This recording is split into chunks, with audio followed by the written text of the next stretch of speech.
Meera Jasmine നമ്മുടെ ലോഹിദാസ് കൊണ്ടുവന്ന ലോഹിദാസിന്റെ സ്ഥിരം നടിയായിരുന്നു മീര ജാസ്മിൻ എന്ന് ആലോചിക്കണം. പടവുകൾ കയറി പോകുമ്പോൾ മുകളിലേക്കുള്ള പടവുകൾ മാത്രം നോക്കി നടന്നിരുന്ന നടിയാണ് മീര ജാസ്മിൻ എന്നാണ് മലയാള സിനിമയിലെ ഇവിടെ പ്രണയം മൂത്ത് നടന്നൊരു സമയമുണ്ട്.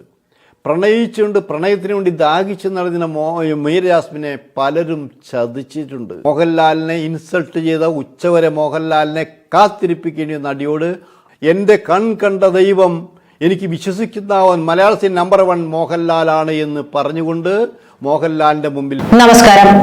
മുതിർന്ന പത്രപ്രവർത്തകനായിട്ടുള്ള സിനിമാ മേഖലയെ ഏറ്റവും അടുത്ത് അറിയാവുന്ന ആളുമായ പെല്ലിശ്ശേരിയുടെ വാക്കുകൾക്ക് ഏറെ പ്രാധാന്യമുണ്ട്. അദ്ദേഹം പുറത്തുവിട്ടിട്ടുള്ള പലതും കോളിളക്കമുണ്ടാക്കിയിട്ടുള്ള കാര്യങ്ങളുമാണ്. ഇപ്പോഴിതാ അദ്ദേഹം പറയുകയാണ്, നടി മീര ജാസ്മിൻ ഒരു രണ്ടാമതൊരു എൻട്രി ചെയ്തിരിക്കുകയാണ് മലയാള സിനിമയിലേക്ക്. അതിനുവേണ്ടി നടത്തിയ ശ്രമങ്ങളും എങ്ങനെയാണ് ഇവർക്ക് പിന്നീട് മലയാളത്തിൽ സിനിമകൾ നഷ്ടപ്പെട്ടതെന്നും അവരുടെ ക്യാരക്ടർ എന്തായിരുന്നു എന്നുമൊക്കെ അദ്ദേഹം വെളിപ്പെടുത്തുകയാണ്. എങ്ങനെയാണ് ലോഹിതദാസുമായി അത്രയേറെ അടുപ്പമുണ്ടായിരുന്ന ആ നടി, ലോഹിതദാസ് മാത്രം വളർത്തിക്കൊണ്ടുവന്ന നടി, ലോഹിതദാസുമായി അത്രയേറെ ചേർന്ന് നിന്നിരുന്ന നടി എങ്ങനെയാണ് പിന്നീട് ലോഹിതദാസിനെയും പറ്റിച്ച മറ്റൊരാളിലേക്ക്, അദ്ദേഹത്തിന്റെ കണ്ണീരണിയിച്ചുകൊണ്ട് മറ്റൊരു തലത്തിലേക്ക് പോയതെന്നും പറയുന്നുണ്ട്. മാത്രമല്ല, ഈ നടി എങ്ങനെയാണ് മോഹൻലാലിന് മുൻപിൽ കീഴടങ്ങിയതെന്നും മോഹൻലാൽ ആ കീഴടങ്ങലിന് എങ്ങനെയാണ് വശംവദയാക്കിയതെന്നും ഒക്കെ അദ്ദേഹം വെളിപ്പെടുത്തുന്നു അദ്ദേഹത്തിന്റെ ആ വാക്കുകളിലേക്ക്. അങ്ങനെ മാത്രമല്ല, ലാലിന് എപ്പോൾ വേണമെങ്കിൽ തയ്യാറാണ്. മീര ജാസ്മിൻ ഇപ്പോൾ പടമില്ലാതെ വീട്ടിൽ വെറുതെ ഇരിക്കുകയാണ്. അപ്പം അതുകൊണ്ട് തന്നെ എപ്പോൾ വിളിച്ചാലും മീര ജാസ്മിനും വരും. അപ്പം അതുകൊണ്ട് ഈ സിനിമ ഒരുപക്ഷേ സത്യൻ അന്തിക്കാടിൻ്റെ ഒരു നല്ല സിനിമയുടെ ക്വാളിറ്റിയിലേക്ക് ഈ സിനിമ വരും. ചിലപ്പോൾ സത്യൻ അന്തിക്കാട് സംഗീതനായി വരാൻ സാധ്യതയുണ്ട്.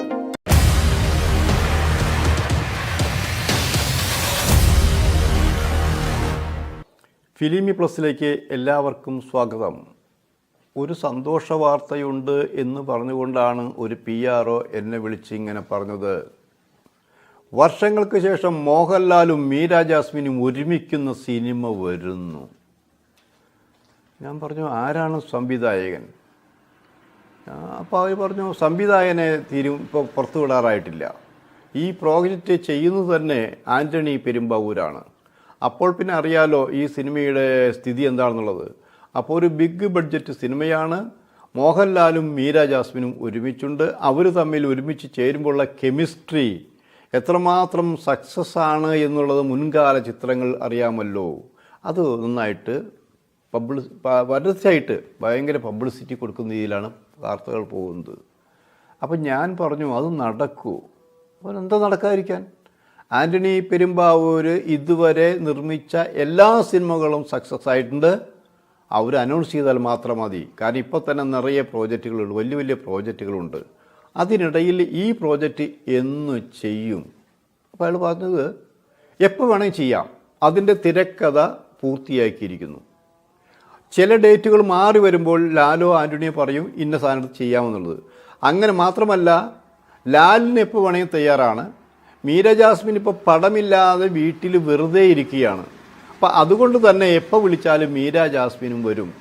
അപ്പം അതുകൊണ്ട് ഈ സിനിമ ഒരുപക്ഷേ സത്യൻ അന്തിക്കാടിൻ്റെ ഒരു നല്ല സിനിമയുടെ ക്വാളിറ്റിയിലേക്ക് ഈ സിനിമ വരും.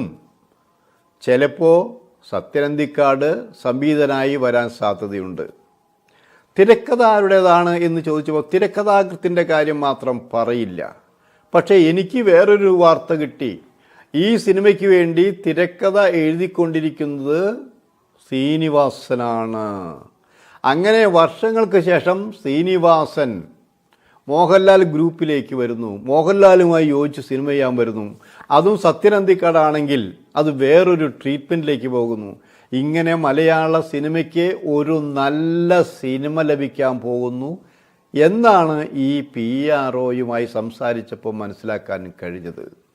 ശ്രീനിവാസനാണ് എഴുതുന്നതെന്ന് അദ്ദേഹം പറഞ്ഞില്ലെങ്കിൽ പോലും ഞാൻ വായിച്ചെടുത്തത് ഈയിടെ അദ്ദേഹത്തിൻ്റെ മകൻ ശ്രീനിവാസൻ്റെ മകൻ്റെ ഒരു സംഭാഷണ ശകലത്തിൽ നിന്നാണ്. മോഹൻലാൽ ചേട്ടനുമായിട്ടുള്ള സിനിമ വരും, അച്ഛനും വരും. അച്ഛനിപ്പോൾ ഒരു സിനിമ ആവശ്യമാണ്. സിനിമയാണ് അച്ഛൻ്റെ ആരോഗ്യം നിലനിർത്തുന്നത്. അതുകൊണ്ട് അച്ഛൻ ഒരു തിരക്കഥ എഴുതിക്കൊണ്ടിരിക്കുകയാണ് എന്ന് പറഞ്ഞു. ആർക്കാണ് എന്ന് വ്യക്തമാക്കിയില്ലെങ്കിലും സത്യനന്ദിക്കാടിന് വേണ്ടി ആയിരിക്കാനാണ് സാധ്യത എന്നും അന്ന് പറഞ്ഞു കഴിഞ്ഞു. ഇപ്പോൾ നമ്മളെല്ലാം കൂട്ടി വായിച്ചപ്പോൾ ഈ വൃത്തം കറക്റ്റായി, ഉത്തരം കറക്റ്റായി. അപ്പോൾ ശ്രീനിവാസൻ എഴുതുന്നത് സത്യനന്ദിക്കാടിന് വേണ്ടിയാണ്. സത്യനന്ദിക്കാട് സംവിധാനം ചെയ്യുന്നത് ആൻ്റണി പെരുമ്പാവൂരിന് വേണ്ടിയാണ്.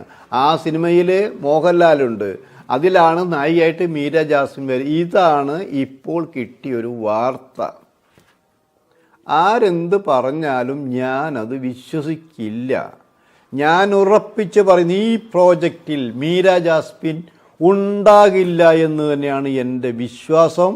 എനിക്ക് മനസ്സിലാക്കാൻ കഴിഞ്ഞത്. നിങ്ങളൊക്കെ പറയും അവർ തീരുമാനിച്ചു കഴിഞ്ഞില്ലേ? എല്ലാം തീരുമാനിച്ചു കഴിഞ്ഞു. മാത്രമല്ല മീര ജാസ്മിൻ മോഹൻലാലിൻ്റെ മുമ്പിൽ വന്ന് കീഴടങ്ങിക്കഴിഞ്ഞു. കഴിഞ്ഞതെല്ലാം മറക്കണമെന്ന് പറഞ്ഞ് കീഴടങ്ങി. അതിൻ്റെ അടിസ്ഥാനത്തിലാണ് ഇപ്പോൾ പുതിയ സിനിമയിലേക്ക് കാസ്റ്റ് ചെയ്തിരിക്കുന്നതെന്നറിയാം. ഞാൻ പറയുന്നു നടക്കില്ല. നടക്കാതിരിക്കാൻ കാരണം എന്താണെന്നോ? കാരണം ഞാൻ പറയാം. മോഹൻലാലിനെ സംബന്ധിച്ച് ഒരാളെയും ആദ്യം വെറുക്കില്ല. 99% വെറുക്കാതെ പിടിച്ചു നിൽക്കാൻ നോക്കും. വെറുത്ത് കഴിഞ്ഞാൽ അത് വെറുത്തത് തന്നെയാണ്. ഇങ്ങനെ സംഭവിക്കാൻ കാരണം മോഹൻലാൽ സാധാരണ എല്ലാ ലൊക്കേഷനും കറക്റ്റ് സമയത്ത് ഷൂട്ടിങ്ങിന് ചെയ്യും. മോഹൻലാലിനെ കൊണ്ട് ഒരു നിർമ്മാതാവിനും നഷ്ടം വന്നിട്ടില്ല. മോഹൻലാൽ വൈകി വന്നിരിക്കുന്നു, അഹങ്കാരം കാണിച്ചു എന്ന് ഒരു നിർമ്മാതാവും സംവിധാനം വന്നിട്ടില്ല.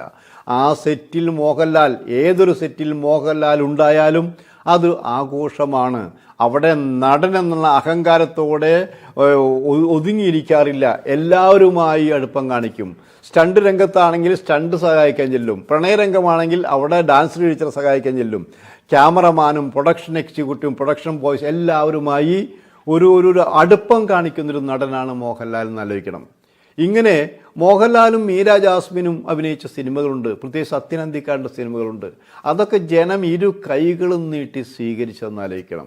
കമലിൻ്റെ പടത്തിൽ അഭിനയിച്ചിട്ടുണ്ട്. ഇങ്ങനെ കുറേ സിനിമകളിൽ അഭിനയിച്ചിട്ടുണ്ട്.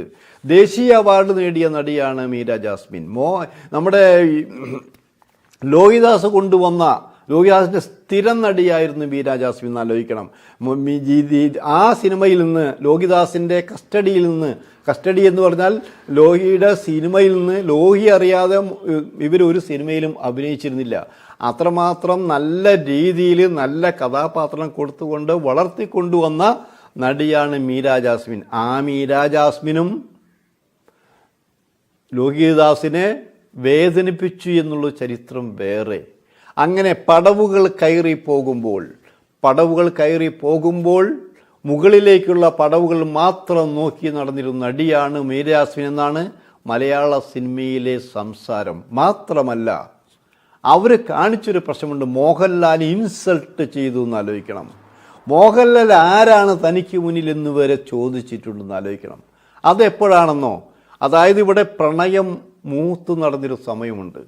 പ്രണയിച്ചുകൊണ്ട് പ്രണയത്തിന് വേണ്ടി ദാഹിച്ച് നടന്ന മീര ജാസ്മിനെ പലരും ചതിച്ചിട്ടുണ്ട്. ചതിച്ചവരിൽ പലരും ഇപ്പോൾ ഇവിടെ മലയാള സിനിമയിൽ സജീവമാണ്.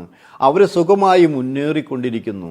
തമിഴിൽ ചതിച്ചവരുണ്ട്, ഹിന്ദിയിൽ ചതിച്ചവരുണ്ട്, പലരും ചതിച്ചവരുണ്ട്. ആ ചതിക്കപ്പെട്ടൊരു കാലഘട്ടത്തിൽ തൻ്റെ ജീവിതത്തിൻ്റെ രേഖ തന്നെ തലവര തന്നെ മാറ്റി വരച്ചൊരു സമയമുണ്ടായിരുന്നു. ആ സമയത്ത് മീര ജാസ്മിൻ സെറ്റിലേക്ക് വരാൻ വൈകും. രാവിലെ 6 മണിക്ക് വരേണ്ട സെറ്റിൽ ഉച്ചയ്ക്ക് വരുന്നു, വൈകിട്ട് വരുന്നു. ആരെയും കൺട്രോൾ ചെയ്യാൻ പറ്റാത്തില്ല. എല്ലാവരെയും വെറുപ്പോടാക്കുന്നു. ആരെയും അനുസരിക്കാത്ത ഭ്രാന്തമായ അവസ്ഥ. വൈകി എണീക്കുന്നു, മദ്യപിച്ചിരുന്നു എന്നൊന്നും പറയുന്നുണ്ട്. അങ്ങനെ ഒരു അവസരത്തിലാണ് മോഹൻലാലിൻ്റെ നായികയായിട്ട് അവർ അഭിനയിച്ചത്. അങ്ങനെ ലാലിൻ്റെ അഭിനയത്തിന് വേണ്ടി വളരെ സ്മൂത്തായിക്കൊണ്ട് കമലിൻ്റെ ഒരു സിനിമയാണെന്നാണ് എൻ്റെ ഓർമ്മ. ആ സിനിമയിൽ വളരെ സ്പീഡപ്പ് ചെയ്ത് കാര്യങ്ങൾ ചെയ്തുകൊണ്ടിരിക്കുകയാണത്. അവിടെ മോഹൻലാൽ വേറൊരു ലൊക്കേഷനിൽ നിന്ന് വളരെ കറക്റ്റ് സമയത്ത് ഇവിടെ എത്തി കാത്തിരിക്കുകയാണ്. മോഹൻലാൽ കാത്തിരുന്നെങ്കിലും മോഹൻലാലിൻ്റെ ജോഡിയായിട്ട് അഭിനയിക്കുന്നത് മീര ജാസ്മിനാണ്. പക്ഷേ മീര ജാസ്മിൻ വരുന്നില്ല. അരമണിക്കൂർ കഴിയുന്നു, 1 മണിക്കൂർ കഴിയുന്നു, 2 മണിക്കൂർ കഴിയുന്നു, 3 മണിക്കൂർ കഴിയുന്നു, 4 മണിക്കൂർ കഴിയുന്നു. ഉച്ചഭക്ഷണത്തിന് എല്ലാവരും പിരിയുന്നു.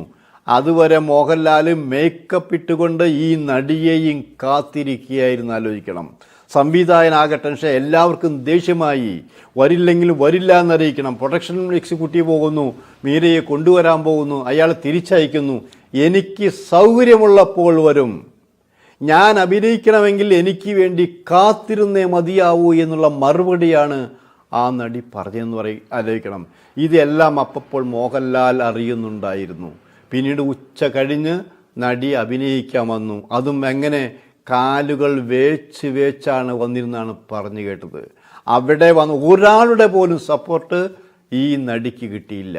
മോഹൻലാലിനെ ഇൻസൾട്ട് ചെയ്ത ഉച്ചവരെ മോഹൻലാലിനെ കാത്തിരിപ്പിക്കേണ്ട നടിയോട് ആരും സഹകരിച്ചില്ല. ഷൂട്ടിംഗ് ഒരുവിധം പൂർത്തിയാക്കി. അന്നൊരു തീരുമാനമെടുത്ത്, ഇനി മലയാള സിനിമയിലെ ഈ മീര ജാസ്മിൻ വേണ്ട എന്നുള്ളൊരു തീരുമാനം അലിഖിതമായി എടുത്തു കഴിഞ്ഞിരിക്കുന്നു. അതിനുശേഷം പിന്നെ ഡൗൺഫോൾസ് ആയിരുന്നു മീര ജാസ്മിൻ. എത്ര സിനിമയിൽ അഭിനയിച്ചു, എത്ര സിനിമ സക്സസ് ആയി. അവിടെ മീര ജാസ്മിൻ ഇല്ലാതായി എന്നാലോചിക്കണം. പിന്നീട് കഴിഞ്ഞു, പല പരാജയങ്ങളും ഏറ്റുവാങ്ങി. സിനിമയില്ല, സാമ്പത്തികമില്ല, പ്രണയം നഷ്ടപ്പെട്ടു, കല്യാണം നഷ്ടപ്പെട്ടു, കല്യാണം ഡിവോഴ്സ്, ഇങ്ങനെ പലതും വന്നു. ഇനി മലയാള സിനിമയ്ക്ക് തിരിച്ചു വരാൻ വേണ്ടി ആര് എന്ന് ചോദിച്ചപ്പോഴാണ് എൻ്റെ കണ്ട ദൈവം, എനിക്ക് വിശ്വസിക്കുന്നവൻ മലയാള സിനിമ നമ്പർ 1 മോഹൻലാലാണ് എന്ന് പറഞ്ഞുകൊണ്ട് മോഹൻലാലിൻ്റെ മുമ്പിൽ കീഴടങ്ങിയത്. പക്ഷേ ലാലൊന്നും മറക്കില്ല. ആ മറക്കാത്ത ലാലിൻ്റെ സിനിമയിൽ ഇനി ഒരിക്കലും മീര ജാസ്മിൻ നായികയായി വരില്ല എന്നാണ് ഒരു മാധ്യമ പ്രവർത്തകനിലേക്ക് എനിക്ക് പറയാനുള്ളത്. വെല്ലുവിളിയാണോ എന്ന് ചോദിച്ചാൽ അതെ, വെല്ലുവിളി തന്നെ. ഇനിയൊരു മോഹൻലാൽ സിനിമയിൽ മീര ജാസ്മിൻ ഉണ്ടാകില്ല.